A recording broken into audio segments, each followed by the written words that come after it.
রাসূল তো এতিমদের সর্দার। পৃথিবীর কোন এতিম যেন বলতে না পারে নবীজি আমার ব্যাপারে কি বলবেন, আমি তো এতিম মানুষ, আর তিনি আমার ব্যাপারে কিভাবে আমার দরদ বুঝবেন। নবীজিকে আল্লাহ পাক কেমন এতিম বানালেন, সমস্ত দুনিয়ার এতিমদের সর্দার বানালেন। মায়ের পেটে যখন তিনি ছিলেন, 6 মাসের সময় মায়ের পেটে থাকাকালীন বাপের এতিম হয়ে গেলেন। যখন প্রসব বেদনা শুরু হয়েছে মায়ের, দুনিয়ায় যখন তিনি আসবেন, হযরতে আমেনা ঘরের ভিতরে বসে তার অবস্থাটা কি? এই সন্তান পৃথিবীতে আসতে পরে যিনি সবচাইতে বেশি খুশি হবেন তিনি তো আজ দুনিয়ায় নাই। মনের ভিতরে কত কষ্ট। আল্লাহ রাব্বুল আলামিন তার হাবিবকে দুনিয়া আনলেন। রাসূলের দাদা ঘরের সামনে তাঁবুর সামনে দাঁড়ায়া তায়েফ থেকে আগত সাদিয়া গোত্রের লোকদেরকে বলতেছেন, এই ঘরের ভিতরে একটা এতিম বাচ্চা আছে, বেশি টাকা কড়ি দেওয়া যাবে না, যদি দয়া হয় নিয়ে যাও। গরিব মানুষ, এতিম মানুষ দেখে শুনে কেউ আর নিতে চায় না। সবশেষে এলেন ভাগ্যবতী মেয়ে, ভাগ্যবতী মহিলা হযরতে হালিমাতুস সাদিয়া। তিনি এসেছেন, কোনো ছেলে পেলে পায় নাই, সকলের শেষে তিনি এসেছেন। আব্দুল মুত্তালিব বলছেন, এই ঘরের মধ্যে একটা এতিম বাচ্চা আছে, দয়া হলে নিয়ে যেতে পারো। তিনি স্বামীর সঙ্গে পরামর্শ করলেন, এরপরে বললেন, যদি দেখতে অন্তত ভালো হয়, মন যদি ভালো লাগে নিয়ে যাব, একেবারে খালি হাতে ফিরে যাওয়ার চাইতে তো ভালো। হযরতে হালিমা বলেন, আমি ঘরের মধ্যে প্রবেশ করলাম, মা আমেনার কোল থেকে শিশু মুহাম্মদ সাল্লাল্লাহু আলাইহি সাল্লামকে যখন আমি কোলে নিলাম, আমি হুজুরের চেহারার দিকে নজর করে দেখলাম, আমার কাছে মনে হলো যেন পূর্ণিমার চাঁদটা আমার কোলে ধরা দিয়েছে। রাসূল কি শিশু মুহাম্মদ সাল্লাল্লাহু আলাইহি সাল্লাম কি যখন নিয়ে বাড়ির দিকে রওনা হলাম, যে গাধা আমার সকলের পেছনে এসেছে, সেই গাধা এখন সকলের আগে ছুটে চলে যায়। এরপরে বাড়ি যখন নিয়ে গেলাম, কুয়ায় পানি বাড়লো, গাছে ফসল বাড়লো, খেজুর গাছে খেজুর বাড়তে লাগলো, জমিনে ফলন বেড়ে গেল। রাসূলের দুধ বোন সাইমা রাসূলকে নিয়ে মুহাম্মদ সাল্লাল্লাহু আলাইহি সাল্লাম তাকে দোলনা নিয়ে দোল দিতেছে। কি আশ্চর্য অবস্থা! সাইমা তাকে দোল দিচ্ছে আর বলতেছে, বেঁচে থাকুক মুহাম্মদ সাল্লাল্লাহু আলাইহি ওয়াসাল্লাম, সে দীর্ঘজীবী হোক। কবি লিখতেছেন, কি আশ্চর্য কথা! বেদুইন বালিকা কারে নিয়ে দোল দেয় সে কি তা জানে? বিশ্বনবী মুহাম্মদ রাসূলুল্লাহ সাল্লাল্লাহু আলাইহি ওয়াসাল্লাম এভাবে এতিম অবস্থায় জীবন তার শুরু হলো। যখন তিনি ফিরে এলেন 6 বছর বয়সের সময়, যখন মায়ের কাছে তিনি ফিরে এসেছেন, প্রতিদিন তিনি খেলা দেখতে যান ময়দানে। ইতিহাসের মধ্যে লেখা হয়েছে, মা প্রতিদিন সন্ধ্যার সময় তাকে ফিরে পান। আজকে সন্ধ্যা হয়ে গেছে, শিশু মুহাম্মদ সাল্লাল্লাহু আলাইহি ওয়াসাল্লাম বাড়ি ফেরেন না। কারণ কি? কেন বাড়ি ফেরে না? সন্ধ্যার দিকে তিনি চলে গিয়েছেন পাহাড়িয়া ময়দানে, যে দেখেন ধুধু করতেছে, চতুর্দিকে সন্ধ্যা হয়ে গেছে, অন্ধকার হয়ে গেছে, কোনো ছেলে পেলে নাই, কেউ নাই। পাহাড়ের পাদদেশে বসে শিশু মুহাম্মদ সাল্লাল্লাহু আলাইহি ওয়াসাল্লাম কাঁদতেছেন। মা প্রশ্ন করলেন, বাবারে, সন্ধ্যা উত্তীর্ণ হয়ে গেল, কেন একা একা বসে বসে কাঁদো? তিনি বলছেন, মাজি, আজ কদিন খেলা দেখতে আসলাম ময়দানে, প্রতিদিন দেখি যখন সন্ধ্যা হয়ে যায়, মুরব্বী শ্রেণীর কিছু লোক আসে, ছেলেকে নাম ধরে ডাক দেয়, ছেলেরা দৌড়ে তার বাবার কাছে চলে যায়, আর বাবা ছেলেকে কোলে নিয়ে মুখে চুমা দিয়ে বাড়ির দিকে নিয়ে যায়। আমি আজ কদিন পর্যন্ত এই ময়দানে এলাম, কোনদিন সন্ধ্যাবেলায় তো কেউ এসে আমাকে মুহাম্মদ বলে একটা ডাক দিল না। আমার আব্বা কি নাই? আল্লাহ রাব্বুল আলামিন আলামিন বলেন, আলাম ইয়াজিদকা ইয়াতীমান ফাআওয়া, এরকম এতিম অবস্থায় পেয়ে আমি কি আপনাকে আশ্রয় দেই নাই? আপনাকে আমি পেয়েছি এতিম অবস্থায়, এরপরে আমি আপনারে আশ্রয় দিলাম। ওয়া ওয়াজাদাকা দাল্লান ফাহাদা, এরপরে আমি আপনাকে পথ হারা পেলাম, আমি আপনাকে পথের দিশা দিয়া দিলাম। ওয়া ওয়াজাদাকা আইলান ফাআগনা, এরপরে আমি আপনাকে দরিদ্র অবস্থায় পেয়েছি, তারপরে আমি আপনার দারিদ্র মুক্ত করেছি আপনাকে। সুতরাং ফাআম্মাল ইয়াতীমা ফালা তাকহার ওয়া আম্মাস সাইলা ফালা তানহার ওয়া আম্মা বিনি'মাতি রাব্বিকা ফাহাদ্দিস। সুতরাং নবী, এতিমের প্রতি নির্মম ব্যবহার করো না, এতিমের প্রতি ভালো ব্যবহার করো, নির্মমতা দেখাইও না। আর ভিক্ষুককে ধমক দিও না, রূঢ়তা দেখিও না, আর আল্লাহর নিয়ামতের প্রশংসা করো। বহুত মানুষ আছে এতিমরে গলায় ধাক্কা দেয়। মানুষ যখন ভিক্ষা নিতে আসে, গরিব মানুষ ভিক্ষা চাইতে আসছে, ওই মেয়ে আত্মহাইতে জানো, দোয়া কুনুত জানো, বাড়ি যেয়ে কাজ করবা, এই সব আজে বাজে কথা বলে ভিক্ষা দেয় না। সাইলকে ধমক দিতে রাসূল করিম সাল্লাল্লাহু আলাইহি ওয়াসাল্লাম নিষেধ করেছেন, সাইলকে ধমক দিও না। গাড়িতে বসে যাচ্ছেন সাহেব, ট্রাফিক মোড়ে যখন সিগন্যাল জ্বলল, গাড়িগুলি দাঁড়ায় গেল, ফকির এসেছে, হাত নাই পাও নাই, বুড়া মানুষ, একটা পয়সা বার করে না। আবার এই মানুষটি ওই ফকিরকে ধমক দিয়া বার করে দিল। এরপরে এই লোকটি যখন কোনো মাজারের কাছে পৌঁছে গেল, 500 টাকার কড় করে নোটটা ফেলে দিল। বলেন টাকা দরকার কার? মরা মানুষের না জিন্দা মানুষের? কার দরকার? যার টাকা দরকার ছিল তারে দেওয়া হলো না, যার দরকার নাই তারে দেওয়া হলো।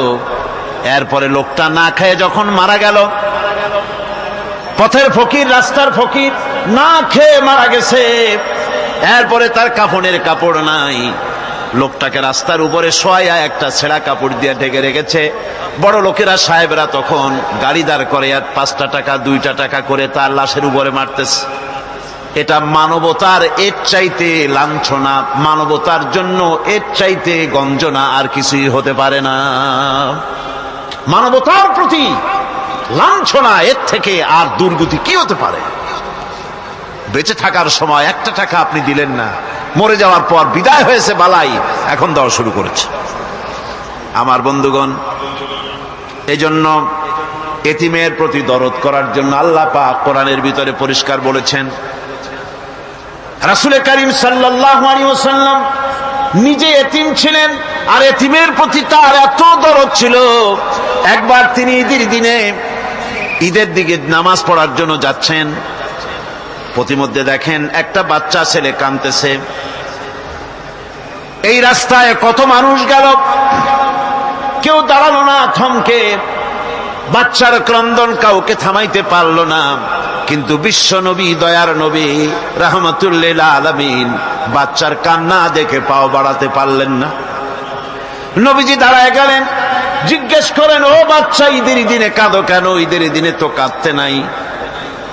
বাচ্চা বলে, তোমার কাছে বলবো না, আমি সেই সকালবেলা থেকে বসে আছি, আমি যদি মক্কার আব্দুল্লাহর পুত্র মুহাম্মদ রাসূলুল্লাহ সাল্লাল্লাহু আলাইহি সাল্লামকে পাই, মনের দুঃখ তার কাছে বলবো।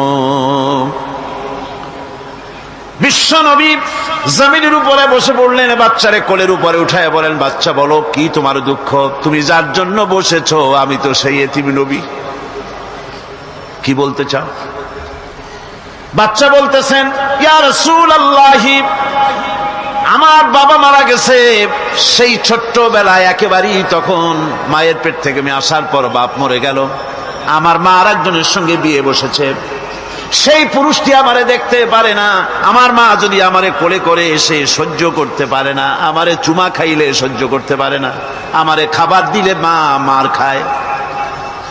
আজ ঈদের দিনে রাতে আমার মা আমাকে বলল, বাবারে তোমার কপাল খারাপ, তোমার বাবা মারা গেছে, তোমাকে সাহায্য করার কেউ নাই, আমি তোমার যত্ন করতে পারলাম না, কোলে নিয়ে সুমাও দিতে পারি না, আমার এমনই কপাল খারাপ। সুতরাং এতিমের দরদ এতিম ছাড়ার কেউ বুঝবে না। তুমি আজ চলে যাও, ওই রাস্তায়, ঈদের রাস্তায় দাঁড়ায় থাকো, মাঠের রাস্তার পাশে, বিশ্ব নবীর কাছে তোমার দুঃখ বলো, এতিমের দুঃখ তিনি বুঝবেন। আমি মায়ের কথা মতো এই জায়গায় এতক্ষণ বসে আছি, হুজুর আপনি দয়া করে, আমার কথা তো আপনার কাছে বললাম, আমার মনের এই দুঃখ। নবীজি বাচ্চার কথা শুনতেছিলেন, চোখ দিয়া পানি পড়তেছিল, বাচ্চাকে বুকের সঙ্গে জড়িয়ে ধরে নবীজি বলেন, ও এতিম, মুহাম্মদ সাল্লাল্লাহু আলাইহি ওয়াসাল্লাম যদি তোমার পিতা হন আর হযরতে আয়েশা যদি তোমার মা হয়ে যায়, বলো তোমার মনের দুঃখ মেটে নাকি? ছেলে ডুকরে কেঁদে উঠলো আর বলল, ইয়া রাসূলুল্লাহ, হে আপনি যদি আমার পিতা হন আর আয়েশা যদি আমার মা হয়ে যায়, এর থেকে বড় সৌভাগ্যের আমার তো আর কিছুই নাই। নবীজি এতিমকে বাড়ি নিয়ে গিয়ে হযরতে আয়েশার হাতে তুলে দিয়ে বললেন, আয়েশা রে, পবিত্র ঈদের দিনে আল্লাহ রাব্বুল আলামিন তোমার জন্য একটা উপহার পাঠিয়েছেন, এটা যত্ন করো। এতিমের প্রতি দরদ রাখার জন্য আল্লাহ রাব্বুল আলামিন বলেছেন, এতিম, মিসকিন, বিধবা, অসহায় লোক, তাদের প্রতি যাতে করে মুসলিম সমাজ লক্ষ্য রাখে, সেজন্য আল্লাহ পাক নির্দেশ করেছেন। বুখারী এবং মুসলিম শরীফের হাদিসে এসেছে, আস-সাই আলাল আরমারাত ওয়াল মিসকিন কাস-সাই ফি সাবিলিল্লাহ। বিধবাদের জন্য, মিসকিনের জন্য কেউ যদি কোনো উদ্যোগ গ্রহণ করে, কেউ কোনো সাহায্য দেয়, জিহাদের ময়দানে জিহাদ করে আল্লাহর রাস্তায় যে সওয়াব পাওয়া যায়, যে মর্যাদা পাওয়া যায় আল্লাহর কাছে, এতিম, মিসকিন, বিধবাকে সাহায্য করলে সেই সওয়াব আল্লাহ রাব্বুল আলামিন আমলনামায় দিয়ে দেন। আমাদের প্রিয় নবী এতিম মিসকিনদের খুবই ভালোবাসতেন তার নিজের চাকর হযরত যায়েদ ও আনাস রাদিয়াল্লাহু তাআলা আনহুকে। সে সম্পর্কে এখন আলোচনা করা হচ্ছে।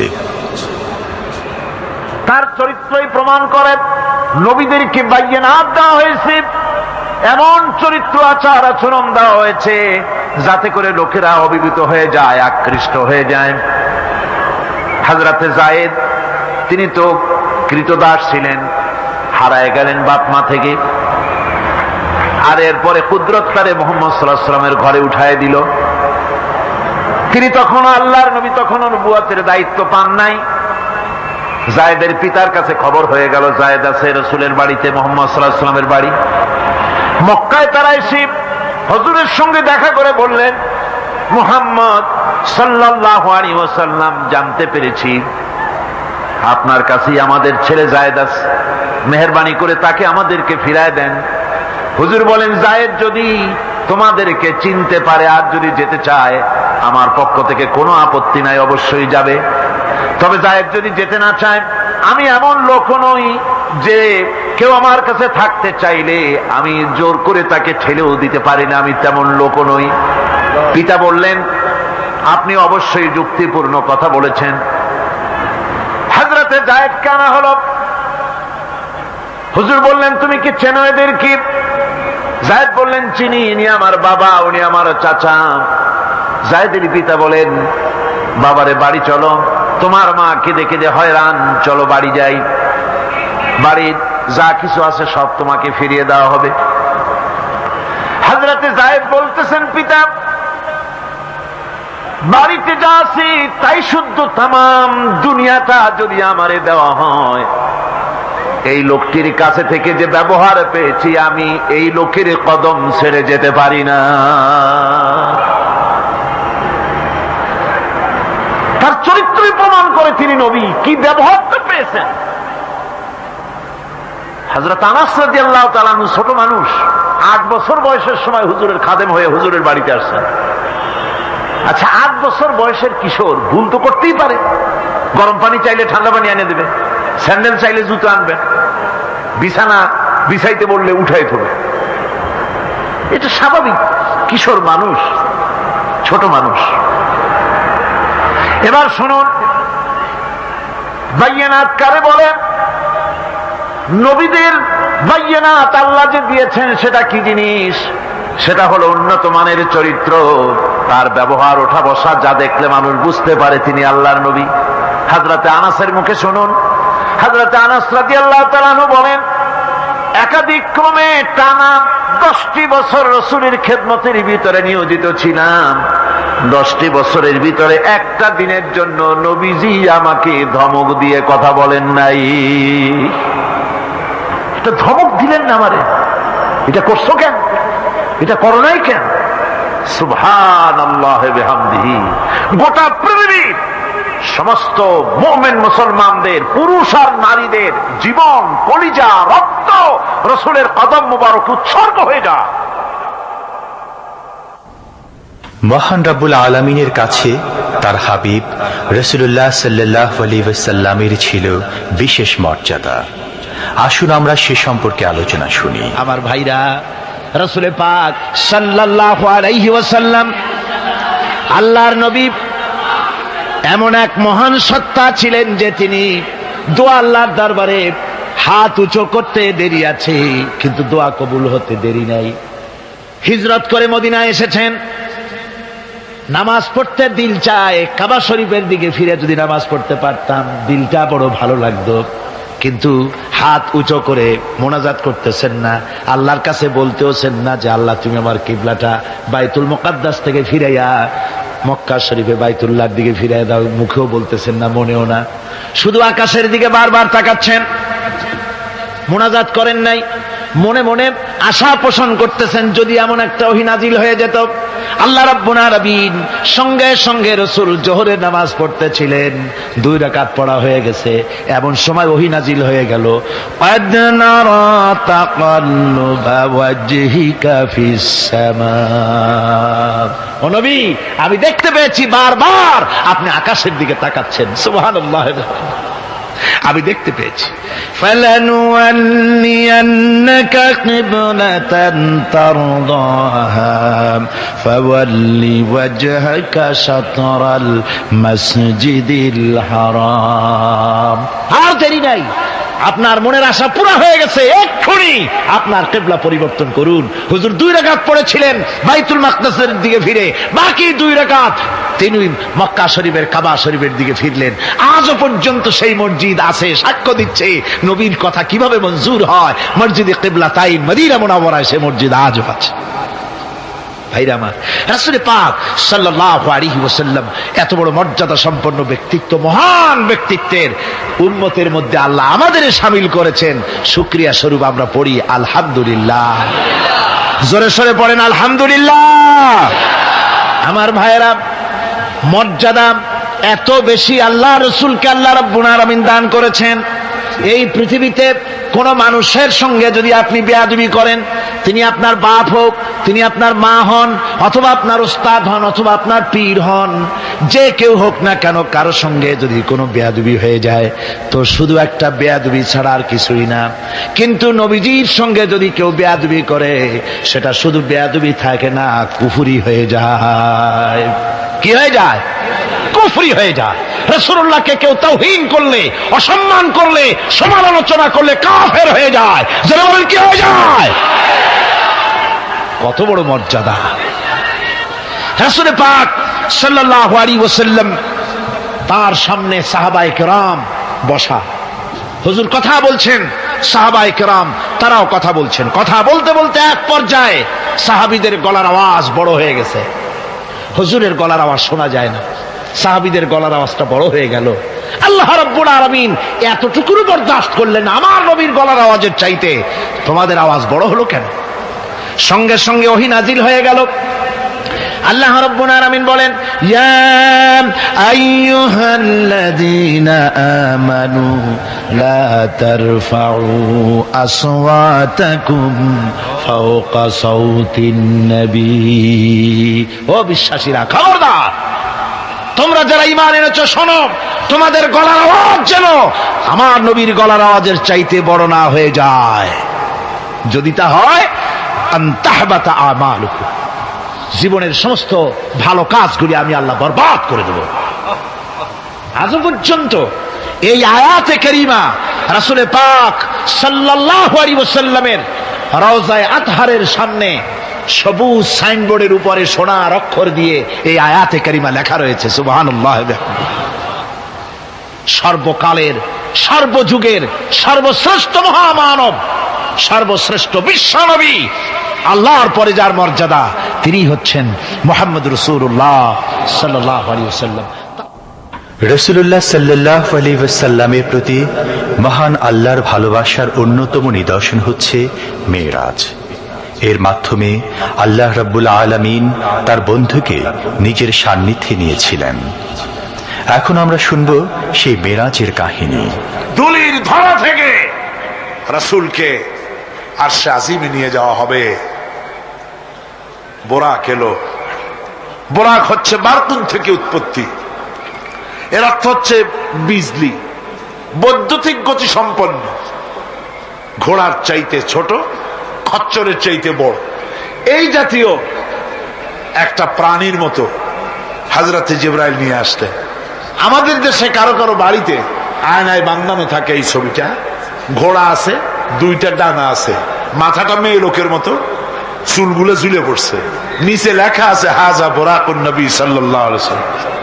আন্দাজে কোথায় পাইছে আল্লাহ জানে, মিথ্যে কথা, বাজে কথা। আল্লাহ এরকম একটা মেয়ে লোক মার্কা ঘোড়া পাঠাইছিল হুজুরকে নেওয়ার জন্য, এটা কথা হইল। রাসূলকে মক্কা থেকে, উম্মে বাবে উম্মে হানি থেকে হুজুরকে বের করে নিয়ে যাওয়া হলো বাইতুল মাকদাসে। সমস্ত পয়গম্বর, দুনিয়া আল্লাহ যাদের পাঠিয়েছিলেন, সমস্ত রূহ উপস্থিত ছিল সেখানে। রাসূল করিম সাল্লাল্লাহু আলাইহি ওয়াসাল্লাম এখান থেকে মেরাজ করলেন। এতটুকু ছিল ইসরা।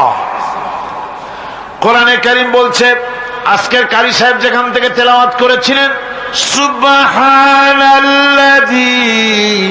আসরা বিআবদিহি লাইলাম মিনাল মাসজিদিল হারামি ইলাল মাসজিদিল আকসা। সুবহানাল্লাযী, সমস্ত দুর্বলতা, অক্ষমতা থেকে মুক্ত সেই সত্তা যিনি তার বান্দাকে ইসরা করিয়েছেন, মেরাজ করিয়েছেন। সুবহানাল্লাহ। সমস্ত দুর্বলতা, অক্ষমতা থেকে মুক্ত তিনি পার করে নিয়ে গিয়েছেন। তারপরে মুহূর্তের ভিতরে মহাশূন্য পাড়ি দিয়ে, সেই মহাশূন্য মানে কি? এইখান থেকে সূর্য কত দূরে জানেন না? 9,30,00,000 মাইল দূরে এখান থেকে সূর্য। সেই সূর্য, তারপরে রয়েছে গ্যালাক্সি, মিল্কি ওয়ে, গ্রহ নক্ষত্র, সে যে কত দূরে, যে সমস্ত তারকা, এমন বহুত তারকা আছে যে তারকা সৃষ্টির পর তার আলো পৃথিবীর মাটি আজ পর্যন্ত স্পর্শ করে নাই, অথচ আলোর গতি প্রতি সেকেন্ডে কত মাইল? 1,86,000 মাইল। এই 1,86,000 মাইলের সেকেন্ড, এর মিনিট, এর ঘন্টা, এর দিন, এর সপ্তাহ, এর মাস, এর বছর, এটাকে বলা হয় লাইট ইয়ার, আলোকবর্ষ। সেই তারকা তৈরি হওয়ার পর কত সহস্র সহস্র লাইট ইয়ার চলে গেল, আজও পর্যন্ত সেই তারকার আলো পৃথিবীর মাটি স্পর্শ করতে পারে নাই। তাহলে সেই তারা কোথায়? আল্লাহ রাব্বুল আলামিন তার হাবিবকে চাঁদ, সূর্য, গ্রহ, নক্ষত্র, মহাশূন্য পাড়ি দিয়ে, তারপরে 7 আকাশ পাড়ি দিয়ে সিদরাতুল মুনতাহা পর্যন্ত নিয়ে গেলেন। জোরে কোন সুবহানাল্লাহ। এবার সিদরাতুল মুনতাহা পর্যন্ত যাওয়ার পথে যত ঘটনা ঘটল, সেগুলো আপনারা ইতিহাস থেকে পড়ে নেবেন, ওগুলি বলার সময় আমার কাছে নাই। সিদরাতুল মুনতাহায় যাওয়ার পর হযরতে জিবরাইল বলেন, আর আমি যেতে পারবো না, এটা হলো বিপজ্জনক বর্ডার। আমি যদি আর এক চুল অগ্রসর হই তাহলে আমি জ্বলে পুড়ে ছাই হয়ে যাব, আমার আর যাওয়ার অধিকার নাই। হুজুর সেখানে বসে থাকলেন। জিবরাইল বলে গেলেন, এখান থেকে আপনাকে নেওয়ার কুদরতি ব্যবস্থা হয়ে যাবে। রাসূল দুনিয়ায় ফিরে এসে হযরতে বেলালকে ডেকে বলেছিলেন, বেলাল গো, এমন কি আমল তুমি করো আমারে শোনাও। হযরতে বেলাল বলেন, হুজুর আমার আমল তো সব আপনি জানেন। কয় না, কি করো শোনাও। বেলাল বলেন, হুজুর খাস আমলের মধ্যে এতটুকু আছে যে আমি কখনো বিনা উজুতে থাকি না। যখন উজু চলে যায় উজু করি, আর উজুর ইহতিমামের জন্য 2 রাকাত নফল নামাজ পড়ি। হুজুর বলেন, বেলাল তুমি এই আমল ছাড়বা না, কারণ সিদরাতুল মুনতাহায় হযরত জিবরাইল আমারে যখন ছেড়ে চলে গেলেন, আমার একা একা বড় ভয় লাগতে লাগলো। তখন আমার মনে হচ্ছিল তুমি যেন আমার চতুর্দিকে হাঁটতেছো। আমার ভাইরা, রফরফ নামক বিছানা চলে এলো। কুদরতি এই বিছানায় চড়ে নবীজি আল্লাহ রাব্বুল আলামিনের দরবারে আরশে আজিমে পৌঁছে গেলেন। জোরে বলেন সুবহানাল্লাহ, জোরে বলেন সুবহানাল্লাহ। যেখানে পৃথিবীর কোন মানুষের যাওয়া সম্ভব নয়, গোটা পৃথিবীর মানুষের মর্যাদা আল্লাহ পাক বাড়ায় দিলেন। আরশে আজিমে হুজুরকে নিয়ে গেলেন। তারপরে তিনি কথাবার্তা হুজুরের সাথে কি বললেন, সেই কথাগুলি নিয়ে আমাদের দেশে কথা হলো এই যে হুজুরকে নিয়ে আল্লাহ 5 ওয়াক্ত নামাজ দিছিলেন তো 50 ওয়াক্ত। মুসা আলাইহিস সালামের সাথে দেখা না হইলে তো কাম সারছিল, আমাদের আর উপায় ছিল না। আরে ভাই, শুধু নামাজ দেওয়াই যদি উদ্দেশ্য হবে তাহলে রোজার মতো তো আল্লাহ দুনিয়ায় বসে দিতে পারতেন কিনা? হজের মতো, জাকাতের মতো পারতেন কিনা? শুধু নামাজের জন্য নয়, আল্লাহ পাকের কায়নাত দেখাবার জন্য আল্লাহ পাক তাকে নিয়েছিলেন।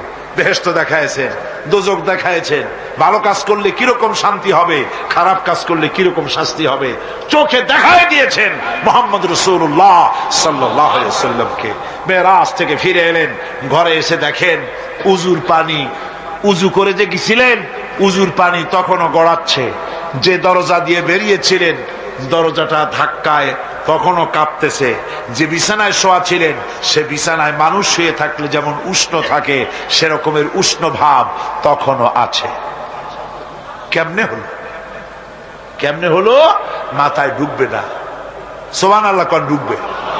জোরে কোন সুবহানাল্লাহ। এটার ব্যাপারে কোন বিজ্ঞান, দর্শন, যুক্তির প্রয়োজন নাই। প্রয়োজন শুধু এতটুকু, আল্লাহ তার হাবিবরে নেবেন, কত দ্রুত নিবেন, কত দ্রুত পাঠাবেন এটা তিনিই ভালো জানেন, আমাদের কোনো জানার কথা না। ঠিক কিনা কর? তবে দৃষ্টান্ত যদি চান তাহলে আমি দৃষ্টান্তটা এভাবে দিতে পারি, বুঝাবার জন্য একটা দৃষ্টান্ত দিতে পারি। সেটা হলো এই, ধরেন বাংলাদেশে কোনো প্রেসিডেন্ট আসবে, পৃথিবীর যে কোনো দেশের এক প্রেসিডেন্ট আসবে। এটা আসার যখন খবর হয়ে যাবে তখন পত্র পত্রিকায় রুট বলে দেওয়া হয়, এই রুটে রাষ্ট্রীয় মেহমান রাষ্ট্রীয় অতিথি ভবনে আসবেন, এই রাস্তা দিয়ে সাধারণ ট্রাফিক চলাচল বন্ধ থাকবে। এয়ারপোর্ট থেকে নিয়ে রাষ্ট্রীয় অতিথি ভবন পর্যন্ত মেহমান না আসা পর্যন্ত সমস্ত ট্রাফিক চলাচল বন্ধ। মেহমান পৌঁছে যাবে, তারপরে আবার স্বাভাবিক ট্রাফিক চলবে। এটা জানেন কিনা? এইটা যদি পৃথিবীর সামান্য সলিমদ্দি কসিমদ্দি, এই জন্য বলছি আজ আছে কাল নাই। ঠিক কিনা গণ? আজ মন্ত্রিত্ব গেল, কালকে রাস্তায় দাঁড়ায় বলবে রিকশাওয়ালা আমার একটু নেওয়া, বাজারে মাছ কিনতে যাব। ঠিক কিনা? সুতরাং এদের তো কোনো মর্যাদা নাই।